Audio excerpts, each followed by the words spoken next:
আসসালামু আলাইকুম এভরিওয়ান, কেমন আছেন সবাই? আশা করি আল্লাহ তাআলার অশেষ রহমতে সবাই খুব ভালো আছেন। আলহামদুলিল্লাহ, আমিও ভালো আছি। স্বর্ণাজ কিচেনে সবাইকে আরও একবার ওয়েলকাম করছি নতুন একটি রেসিপি দেখার জন্য। আজকে শেয়ার করব অর্ডারের জন্য 50 পিস চিকেন কাবাব তৈরি করেছি। তো সেই রেসিপিটাই আপনাদের সাথে শেয়ার করব। আশা করি আমার আজকের এই রেসিপিটাও আপনাদের কাছে ভীষণ ভালো লাগবে এবং ভীষণ উপকারেও আসবে। তো সেজন্য পুরো ভিডিওটা দেখার অনুরোধ রইল। তো প্রথমেই এখানে আমি একটা প্যান নিয়েছি এবং সেই সাথে এখানে আমি হাফ কেজি বুটের ডাল ভিজিয়ে রেখেছিলাম প্রায় 5 থেকে 6 ঘন্টার মতো। তো এবার ডালগুলোকে খুব সুন্দরভাবে ধুয়ে তারপর আমি প্যানের মাঝে নিয়ে নিয়েছি। আর এখানে মুরগির বুকের বা মাংস এরকম ছোট ছোট করে কেটে নিয়েছি। এখানে 1 কেজি বুকের মাংস আছে। তো আমি যেহেতু হাফ কেজি ডাল নিয়েছি, তো এর জন্য এখানে 1 কেজি পরিমাণ মুরগির মাংস নিয়েছি।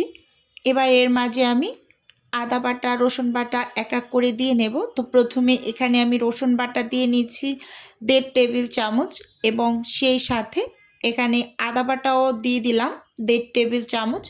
আদা এবং রসুনের পরিমাণটা আমি সমপরিমাণে নিয়েছি।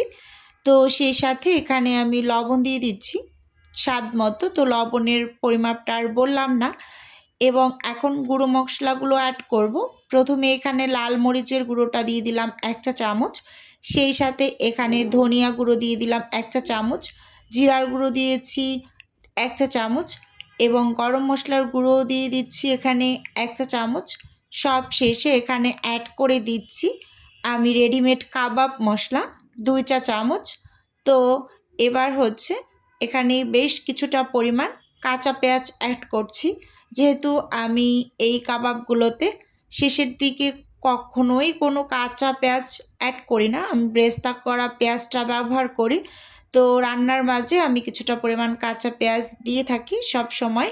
তো এবার এখানে আমি কিছুটা পরিমাণ তেল দিয়েছি, প্রায় 6 থেকে 7 টেবিল চামচের মতো হবে। তো এবার খুব সুন্দরভাবে হাত দিয়ে কিন্তু মেখে নিচ্ছি। চাইলে কেউ এই কাজটা চামচ দিয়েও করে নিতে পারে, কিন্তু হাত দিয়ে করে নিলে হয় কি মশলাগুলো খুব সুন্দরভাবে এই মাংসের মাঝে প্রবেশ করতে পারে। তো এরকম আর কি খুব সুন্দরভাবে এই যে মেখে ছেঁকে নিচ্ছি।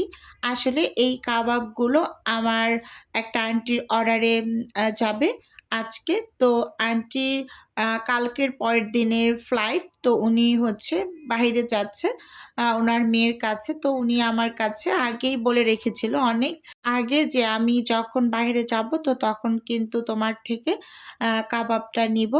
তো ওই আন্টি একেবারে হঠাৎ করে ফোন করে বলছে যে আমার এরকম ইমার্জেন্সি ফ্লাইট আছে, তো আমাকে কাবাবটা একটু তৈরি করে দাও। তো একেবারেই অল্প সময়ের ভিতরে খুব কম সময় হাতে নিয়ে এই যে কাবাবগুলোকে রেডি করে নিচ্ছি খুব সুন্দরভাবে। আর ইনশাআল্লাহ আন্টির কাছে আমি কাবাবগুলো পৌঁছাতেও পেরেছি এরকম আর কি। তো আন্টি খুব সুন্দরভাবে একটা ভাজা দিয়ে তেলের মাঝে তারপর উনি ফ্রোজেন করে তারপর কিন্তু নিয়ে যাবে। আমিও কিন্তু ফ্রোজেন করে পাঠিয়েছি, কিন্তু ভেজে উনি ফ্রোজেন করবে, একটা ভাজা দেবে মানে হালকা করে, তারপর কিন্তু নিয়ে যাবে। তো আমি একদিকে খুবই মানে খুশি যে আমার হাতের বানানো কাবাব যে কেউ ভরসা করে বিদেশে মাটিতে নিয়ে যাচ্ছে। তো সব কিছুর জন্যই আলহামদুলিল্লাহ। তো এখানে কিন্তু আমি খুব সুন্দরভাবে মেখে চুকে যে প্রেশার কুকারের ভিতরে দিয়ে দিয়েছি। এবার এগুলোকে আমি খুব সুন্দরভাবে সেদ্ধ করে নিয়েছি। তারপর ডাল ঘুটনি দিয়ে ঘুটে একেবারে সব কিছু মিহি করে ঠান্ডা করে যে আপনাদের সামনে নিয়ে এসেছি। এগুলো কিন্তু সব অফ স্ক্রিনে করেছি, যেহেতু হাতে একেবারেই কম টাইম ছিল। ক্যামেরা অন করে করে কাজ করতে আমার অনেকটা কষ্ট হয়ে যাচ্ছিল। তো মাঝে মাঝে কিন্তু আবার আমি ক্যামেরা অন করেছি, আবার ভিডিওর মাঝে ক্যামেরা অন করে এটা সেটা দিতে আবার ভুলেও গিয়েছি।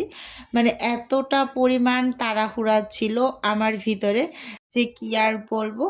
এখন যখন ভিডিওটা আমি এডিট করছি তখন খুবই হাসি পাচ্ছিল যে আসলে এত তাড়াহুড়া করেও কি কাজ করা যায়। তারপরেও আমি আবার সবসময় মানে কাবাব যখনই ডেলিভারি দিই তখন আমি নিজে আগে ভেজে নিই যে ঠিকঠাক আছে কিনা। তো ভেজে দেখেছি খেয়েছে মাশাআল্লাহ খুবই মজার হয়েছে। তো এই যে এখানে আমি ২ টা ডিম ভেঙে দিয়ে দিলাম ১ম অবস্থায়। এবার ২ টা ডিম দিয়ে খুব সুন্দরভাবে একটু মেখে নিচ্ছি। এখানেই ভুলটা আমি করেছি। তো ২ টা ডিম আমি ক্যামেরা অন করে দিয়েছি, কিন্তু আরও ২ টা ডিম এড করেছি এখানে। সেই ২ টা ডিম আর আমি মানে ক্যামেরা অন করে যে আ দেখিয়ে দেব সেটা করতে ভুলে গিয়েছিলাম। তো এতটুকুই আসলে ভুল হয়েছে। কারণ মানে একটু পরপর ক্যামেরা অন করা, ক্যামেরা অফ করা, এটা সেটা করতে যাওয়া এবং তাড়াহুড়া ভিতরে অনেক। তো সবকিছু মিলিয়ে একটু ভুল হয়েছে। সবাই ক্ষমা সুন্দর দৃষ্টিতে মানে দেখবেন। এটাই আরকি। তো এই যে দেখুন খুব সুন্দরভাবে কিন্তু আমি মেখে নিয়েছি। আর এই কাবাবের এই যে ডালটা এটা কিন্তু অনেকটা মানে এখন আগের থেকে সফট হয়েছে। কারণ একটু টাইট হয়ে গিয়েছিল। মানে একেবারে যে পানিটা শুকিয়ে নিয়েছিলাম ঠান্ডা হয়ে যাওয়ার পর। তো এই যে দেখুন, আর আমি ১ম একটু চেক করেছিলাম যে ফেটে যায় কিনা। তো ফেটে যায়নি। মানে ডিম ঠিকই দেওয়া হয়েছে। ৪ টা লেগেছে আমার এখানে। তো এখানে আমি বেশ কিছু পেঁয়াজ বেরেস্তা দিয়ে দিয়েছি এবং সেই সাথে এখন এখানে আমি অ্যাড করে দেব হচ্ছে একটু বেশি করেই হচ্ছে কাঁচামরিচ কুচি আর ধনিয়া পাতা কুচি। কাঁচামরিচ কুচিটা একটু বেশি দিলে খেতে ভালো লাগে কাবাবে, এটাই আরকি। তো দেখুন এই যে ধনিয়া পাতা কুচি দিয়ে দিলাম। আর শীতের সময় একটু ধনিয়া পাতা বেশি করে দিলে মনে হয় খুবই ভালো লাগে খেতে। যেহেতু ধনিয়া পাতাটা অ্যাভেলেবেল থাকে তো একটু বেশি করেই দিয়েছি। তো দেখুন খুব সুন্দরভাবে এখানে এই যে মেখে ঝেঁকে নিচ্ছি। তো ভিডিওর মাঝে ছোট্ট করে আমার নিজের বিজনেসের একটু প্রচার করছি। আপনারা তো অনেকেই জানেন যে আমার ছোট্ট একটা ফ্রোজেন আইটেমের বিজনেস আছে। যদি কেউ কোনো টাইপের ফ্রোজেন খাবার অর্ডার করতে চান তাহলে স্ক্রিনে দেওয়া হোয়াটসঅ্যাপ নাম্বারে নক দিলেই কিন্তু আমি A to Z বলে দেব। আর যদি কেউ অর্ডারটি সরাসরি কনফার্ম করতে চান তাহলে হোয়াটসঅ্যাপ নাম্বারে কল করে সরাসরি অর্ডারটি কনফার্ম করতে পারেন। শুধুমাত্র ঢাকা সিটির মাঝেই কিন্তু ক্যাশ অন ডেলিভারিতে প্রোডাক্ট দেওয়া হয়। কোনো রকম ঝামেলা নেই। আপনি প্রোডাক্টটা হাতে পাবেন তো ডেলিভারি ম্যানের কাছে আপনি পেমেন্টটা করে দেবেন। ৳১ কিন্তু কোনো রকম বিকাশে পেমেন্ট বা অগ্রিম পেমেন্ট নেওয়া হয় না। তো এই যে দেখুন এবার খুব ভালোভাবে মেখে ঝেঁকে নেওয়ার পর আমি হাতটাকে একটু ক্লিন করে ২ হাতে একটু তেল মেখে এবার কাবাবগুলোকে বানিয়ে নিচ্ছি। এই যে দেখুন একটা, একটা করে এখানে আমি কাবাবগুলোকে বানিয়ে তারপর বক্সে করে ঢাকনা লাগিয়ে ফ্রোজেন হতে দিয়ে দেব। তারপরে কিন্তু ডেলিভারিগুলোও করে দেব। ডেলিভারির কাজটা আমি পুরোটাই অফ স্ক্রিনে করেছি। আর আমার এনার্জি ছিল না যে আমি ক্যামেরা অন করে কিছুটা কাজ করি। একেবারে তাড়াহুড়ো করে আমি আ এটা ২ ঘন্টার মতো একটু রেস্টে রাখতে পেরেছি। এর বেশি সময় রাখিনি। খুব যে একটা শক্ত হয়েছে এরকমও কিন্তু না। মানে হয়েছে মোটামুটি মানে ডেলিভারি দেওয়ার মতো। যেহেতু আমার বাসার কাছেই, বেশি একটা দূরে ছিল না।